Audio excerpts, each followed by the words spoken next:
investing and say the only secret is time. That's my favorite part about it. So you have a long enough time frame. But in real life, there's one other small component is your time is the way I would say it, of when you put money in and then when you take money out is very important. Can you imagine if I would have put $1,000 in an index fund, like a large cap index fund,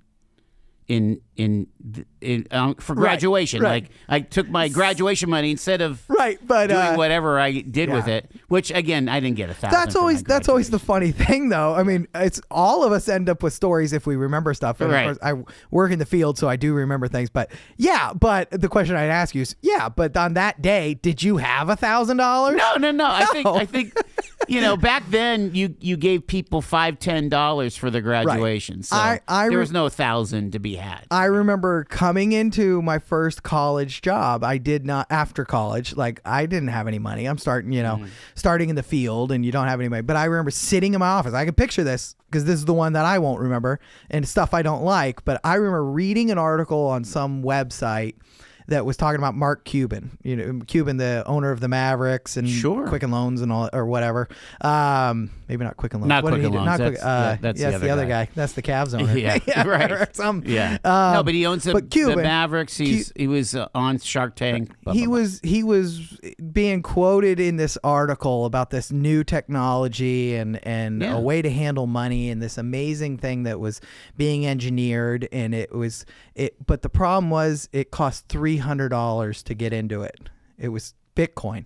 $300. Bitcoin at that point was $300 instead of what is it? And I was really fascinated by it. I was kind of going, but I didn't have $300.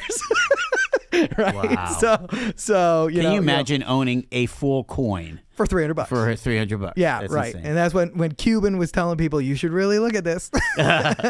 So in 2010 we went nowhere, but by 2020 the Dow went to 25,813. Right. So and basically for those 20 years it went doubled in a half. Yeah, 1.5 times. Yeah. Right.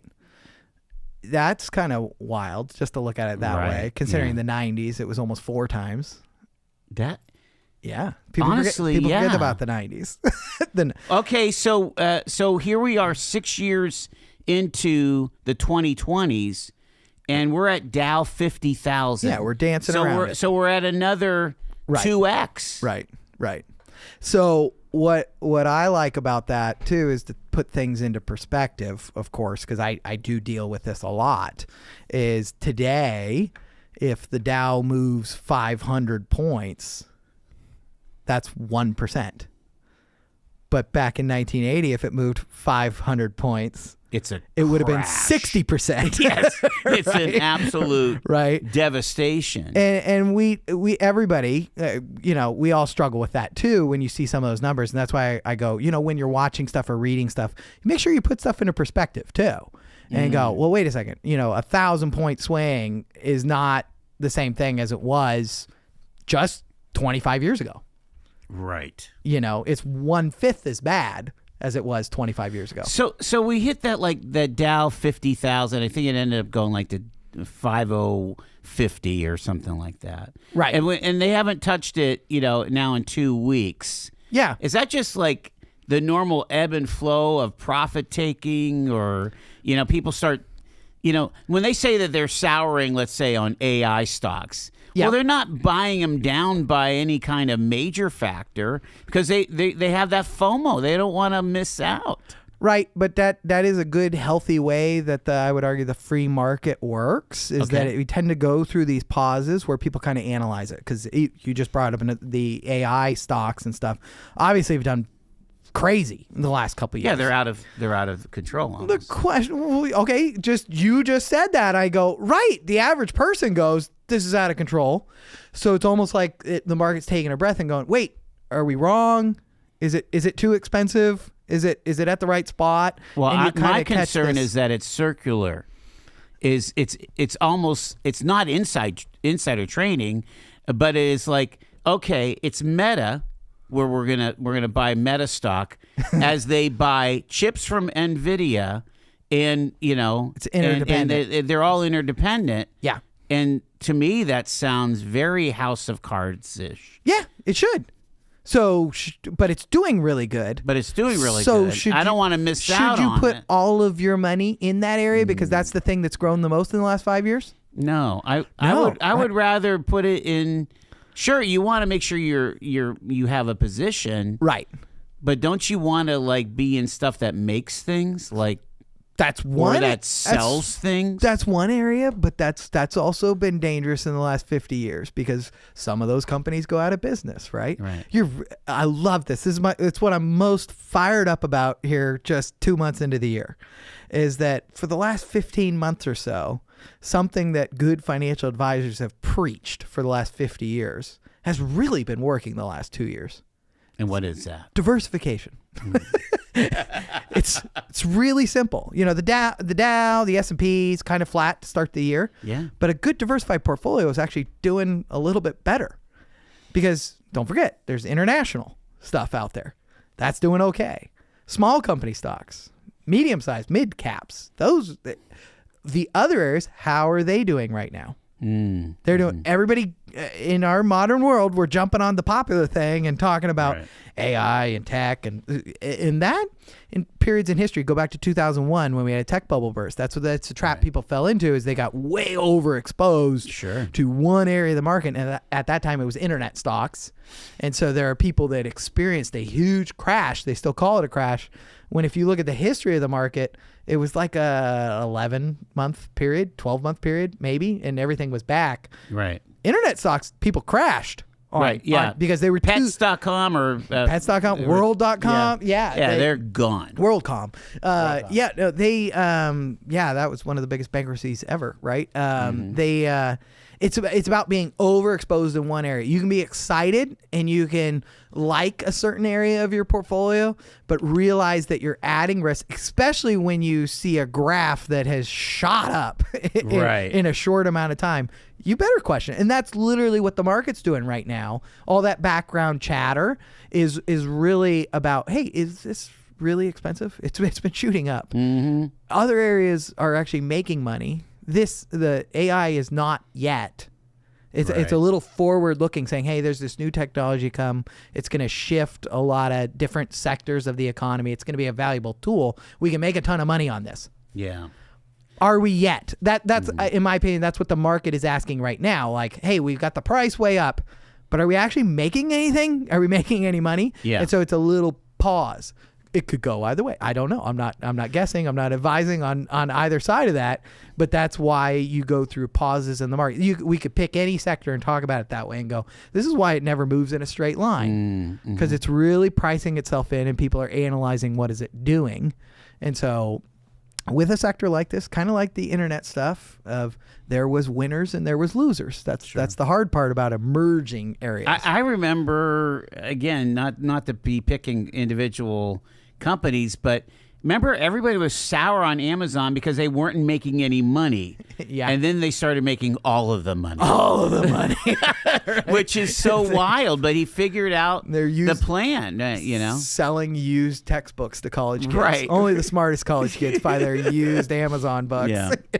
Let me ask you about, because let's go back to that 1980 me. Yeah.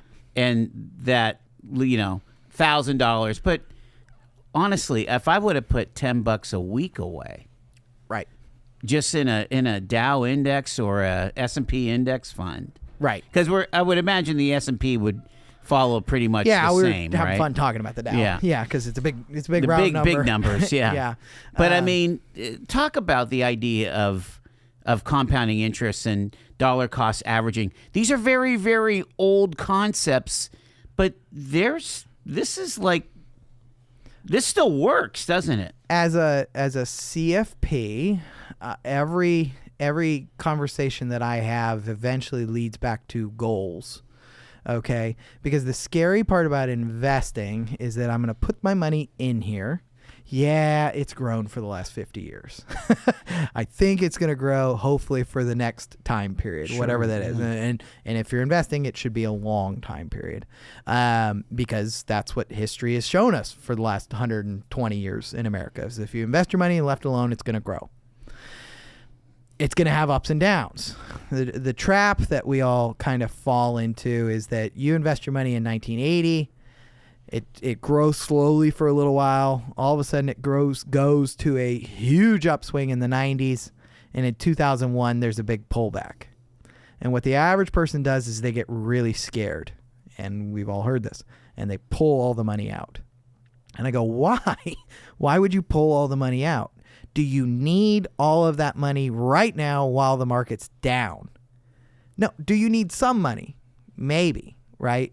People tend to be knee-jerk reactions across whole portfolios or across their whole plan. And I go, wait, did the market going down, did that change your plan today? It's the down markets that are the hardest to manage through. When everything's going up, it's easy. Yeah. We can all pick winners when it's going up. They did that, I think, in the 90s at one point. There was a study. I don't remember. I probably shouldn't even talk about it, but there was a study. They took a monkey in a room and threw darts at a board of stock picks. Okay. The monkey made money. Okay. Wow. It was a study. I'd have to go back and look. I've heard advisors talk about it 20 years ago, that when the market's screaming up, anybody can make money.